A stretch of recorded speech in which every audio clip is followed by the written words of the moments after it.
Mheshimiwa gavana wetu, wakati nimenongonezeana na yeye hapo, tukasema kanisa hii la AIPCK kwa sababu ya vile walitetea haki ya nchi yetu, leo sisi ni viongozi katika taifa huru, lakini kuna wale walitutangulia kwa bidii yao na jasho yao na kujitolea kwao.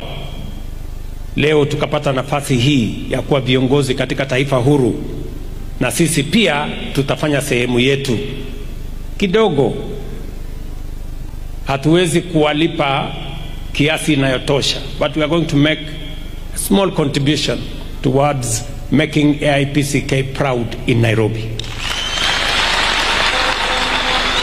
Tumekubaliana gavana wetu atatafuta shamba na ameniambia mahali itapatikana.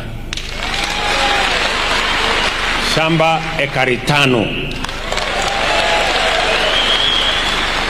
Sindio?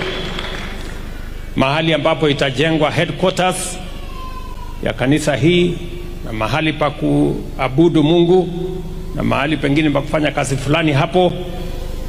Na mimi nimekubali ya kwamba huyu gavana akipanga hiyo maneno ya ardhi, nyinyi mnitafutia account, nitawapatia milioni 50 ya kwanza.